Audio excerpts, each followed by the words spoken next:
అండి, అందరూ ఎలా ఉన్నారు? బాగున్నారా? నేను కూడా చాలా బాగున్నాను. ఈరోజు వచ్చేసి ఇంకో మంచి వీడియోతో మీ ముందుకు అయితే వచ్చేస్తాను అనమాట. మన ఛానల్ ఎవరైనా ఫస్ట్ టైం చూసినట్లయితే లైక్ చేయండి, షేర్ చేయండి, సబ్స్క్రైబ్ చేసుకోండి. సో ఈరోజు వచ్చేసి ఏం వీడియో పెడుతున్నానంటే, సో ఒక హౌస్ కొని లక్షలు కోట్లు ఎలా సంపాదించాలి. సో ఒకే హౌస్తో నాకు చాలు, నా లైఫ్, నా డ్రీమ్ ఒక హౌస్ కట్టుకోవడము అని చెప్పి మీరు ఫీల్ అవుతుంటే మీరు పప్పులో కాలేస్తున్నట్లే. సో ఒక హౌస్ని కొని లక్షల కోట్లు ఎలా సంపాదించాలి, ఇది ఒక రియల్ స్టోరీ అనమాట. సో మీరు మళ్ళీ కింద కామెంట్ చేయకండి సో ఇవన్నీ రిస్క్ అది ఇది అని చెప్పి. రిస్క్ ఉంటేనే మన లైఫ్లో కిక్ ఉంటుంది అనే వాళ్ళకు మాత్రమే ఈ వీడియో. సో ఇది రియల్గా నేను చూసిన ఒక ఎక్స్పీరియన్స్తో నేనైతే చెప్తున్నాను. సో అందుకే మీకు ముందుగానే చెప్తున్నాను అనమాట. సో కింద కామెంట్స్ పెట్టేటప్పుడు నా వీడియో క్లారిటీగా విని నేనేం చెప్పానో ఆలోచించి మీరు కరెక్ట్గా చెప్పారు అని మీకు ఫిక్స్ అయ్యి, లేదు మీరు రాంగ్గా చెప్పారు అని మీరు ఫిక్స్ అయ్యి పూర్తిగా చూసిన తర్వాతనే కామెంట్ అయితే పెట్టండి. సో మీరు పెట్టిన ఒక కామెంట్కి నా వీడియోస్ ఏమి ఎఫెక్ట్ అవ్వకూడదు, అందుకే చెప్తున్నాను. సో వీడియోలోకి అయితే వెళ్ళిపోదాం.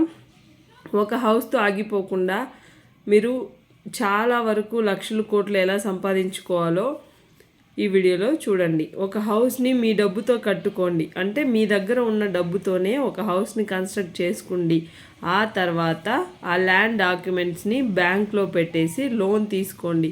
సో ఇంకో ల్యాండ్ అయినా హౌస్ అయినా కొనుక్కోండి. సో మీ ల్యాండ్ వాల్యూ ఎంత ఉండాలి?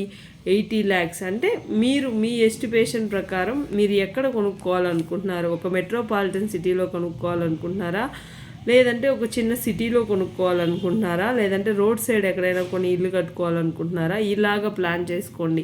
అంటే రేటు డబుల్ అవ్వాలి. మీరు తీసుకున్న ల్యాండ్కి రేట్ అనేది డబుల్గా పెరగాలే, కానీ అంతకన్నా తగ్గితే మీరే నష్టపోతారు. సో అందుకే చెప్తున్నాను. ఆ డాక్యుమెంట్స్ పెట్టి మీరు మనీ తీసుకున్నారు కాబట్టి సో మీరు దానికి తగినట్టు ఒక ఇల్లు కట్టుకోవాలి, ల్యాండ్ కొనుక్కోవాలి. అంటే ల్యాండ్ కొనుక్కొని దాని మీద ఇల్లు కట్టుకుంటున్నారా, లేదంటే ఒక ఇండివిజువల్ హౌస్నే కొనుక్కుంటున్నారా అనేది మీ పాయింట్. సో ఇక్కడ 80 lakhsకి ఒక ఇల్లు ఇల్లు డాక్యుమెంట్స్ మీద 80 lakhs వచ్చింది. మీకు 40 lakhs ల్యాండ్కి పెడుతున్నారు, 40 lakhs ఇల్లు కట్టుకుంటున్నారు. సో మీకు 80 lakhs కవర్ అయిపోయింది. సో ఆ తర్వాత రియల్ ఎస్టేట్ మీద మీకు అవగాహన ఉండి, మీకు రియల్ ఎస్టేట్లో ఎవరైనా తెలిసిన వాళ్ళు ఉన్నా, మీరే రియల్ ఎస్టేట్ చేస్తున్నా సరే, మీరు ఆ ఇంటిని 1.5 crores అమ్మేయండి. అంటే మీ ప్రాఫిట్ పెట్టుకోండి. మీరు ఇంకా ఎక్కువ పెట్టుకున్నా ఓకే, కానీ మీరు ఇంత రేంజ్లో కొనేవాళ్ళు ఉంటే ఆ రేటుకి మీ ఇల్లు అయితే అమ్మేయండి. సో అమ్మేసిన తర్వాత మీరు ఆ అమౌంట్ని ఏం చేస్తారు? సో మీకు 80 lakhs అక్కడ డాక్యుమెంట్స్ పెట్టారు కాబట్టి సో ఆ 80 lakhs ఖర్చు అయితే మీకు తిరిగి వచ్చేసింది. సో ఆ 80 lakhs వెళ్ళి ఇచ్చేసి మీరైతే డాక్యుమెంట్స్ తెచ్చేసుకోండి.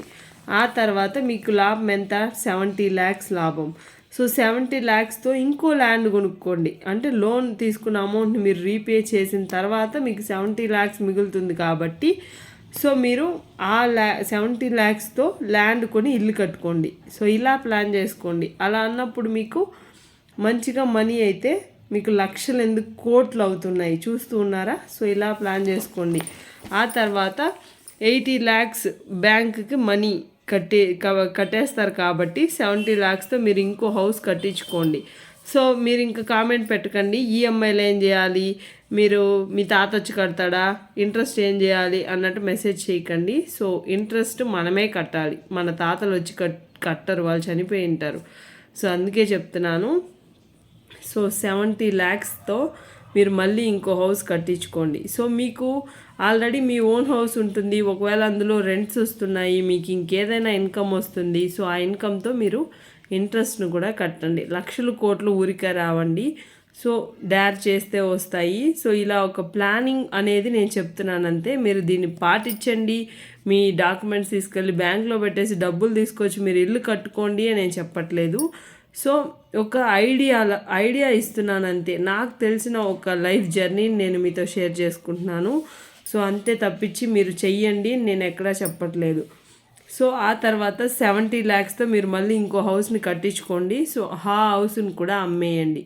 సో ఇలాగ మీరు అమ్ముతూ ఒక రియల్ ఎస్టేట్లో ఒక లాజికల్గా థింక్ చేసేదానికి మీరు అలవాటు పడిపోతారనమాట. సో నేను ఇంతలో కొంటున్నాను, మీరు ఒకసారి రియల్ ఎస్టేట్లో దిగేశారనుకోండి, మీకు అందులో లోటు పాటలు ఏమున్నా మీకు తెలిసిపోతూ ఉంటాయి.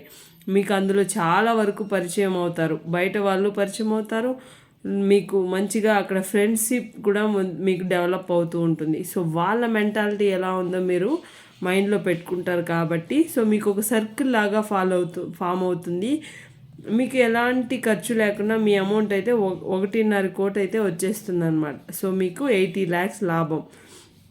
సో ఇలాగా లాభంతో మీరు హౌసులు కట్టుకుంటూ వెళ్ళారనుకోండి, మీరు ఒక హౌస్తో అయితే ఆగిపోరనమాట. ఇలా ప్లాన్ చేసుకొని మీరైతే ఒక హౌస్తో లక్షల్ని కోట్లని సంపాదించుకోండి. సో మేము అందరికీ ఇవి వర్తిస్తుందా అంటే వర్తించకపోవచ్చు. చాలా వరకు ఉన్న ఒక ఇంటికే ఈఎంఐలు కడుతూ జీవితాంతం బతికేస్తూ ఉంటారు. సో అలాంటి వాళ్ళకి నేను చెప్పేది ఏంటంటే ఇన్వెస్ట్మెంట్స్ని ట్రై చేయండి. సో ఎస్ఐపిలో కానీ లంసమ్గా కానీ మీరు అమౌంట్ని పెట్టి మీరైతే త్వరగా మీ లోన్ క్లియర్ చేసేలాగా చూసుకోండి. సో ఆ తర్వాత మీరు ఇలా ప్లాన్ చేసుకున్నారనుకోండి, మీకు హ్యాపీగా అయితే ఉంటుంది. సో మీకు నేను చెప్తున్న ఈ ఒక్క వీడియో ఆధారంగా నేను చెప్తున్నాను. సో ఈ రియల్ స్టోరీలో ఉన్న వ్యక్తికైతే ఎన్ని హౌస్లు ఉన్నాయంటే అన్ని హౌస్లు ఉన్నాయండి. సో వాళ్ళు చాలా హ్యాపీగా బతుకుతున్నారు, పిల్లల్ని మంచి స్కూల్లో చదివేసుకుంటున్నారు. సో వాళ్ళ లైఫ్ అనేది బిందాస్గా ఉంటుంది. సో ఇలా ప్లాన్ చేసుకోండి. సో మీకు ఎవరికైనా ఒక యూజ్ అవుతుంది అనే ఒక దీంతోనే నేనైతే చెప్తున్నాను. సో ఇందులో మీకు ఎలాంటి వాళ్ళకి ఇది వర్తిస్తుంది అంటే మీకు ఫైనాన్షియల్ ఎబిలిటీ ఉంది, మీకు డేర్నెస్ ఉంది, మేము రిస్క్ చేయగలుగుతాము, ఒక్కొక్కరి మెంటాలిటీ ఓలాగుంటుంది. సో అలాంటి వాళ్ళకి నేను చెప్తున్నాను, మా ఫైనాన్షియల్ ఎబిలిటీ బాగుంది, నాకు ఎవరి సపోర్ట్ అయినా ఉంటుంది, ఇస్తారు, మనీ ఏం డోకా లేదు అనుకుంటే మీరు హ్యాపీగా దీన్నైతే ఫాలో అవ్వచ్చు. లేదు మనీ ఎలాంటి ఇబ్బంది పడకుండా ఉండే వాళ్ళకైతే ఇది మంచిగా సెట్ అవుతుంది. సో మనీ గురించి ఎలాంటి ఇబ్బంది ఉండదు, అలాంటి వాళ్ళకి ఇలా ప్లాన్ చేసుకోండి. ఒక 3 to 4 months సేల్ కానప్పుడు మీరు మెయింటైన్ చేయడానికి మీకు మనీ అయితే ఉండాలి మీ దగ్గర. సో అలాంటప్పుడు మీకు ఎలాంటి మనీ గురించి ఎలాంటి ఇబ్బంది అయితే పడరు. మీరు రియల్ ఎస్టేట్ మీద అవగాహన అయితే ఉండాలి, మీ సర్కిల్ అనేది మంచిగా ఉండాలి, ఫ్రెండ్స్ తెలిసి ఉండాలి, మీకు మంచిగా దీని గురించి మీకు ఐడియా ఉండాలి. రియల్ ఎస్టేట్ ఎలా ఉంటుంది, దేని గురించి ఉంటుంది, ఎక్కడ మనం ఎక్కువ అమ్మవచ్చు, ఎక్కడెక్కడ మనం తక్కువ మెటీరియల్స్ దొరుకుతుంది, ఎక్కడ మనం వెళ్ళి ఇల్లు కడితే మనం హ్యాపీగా ఇంత డెవలప్మెంట్ ఉంటుంది, ఇన్ని ల్యాక్స్ మనం పెంచి అమ్ముకోవచ్చు అనేది ఒక ఐడియాలజీలో అయితే మీకు ఉండాలి.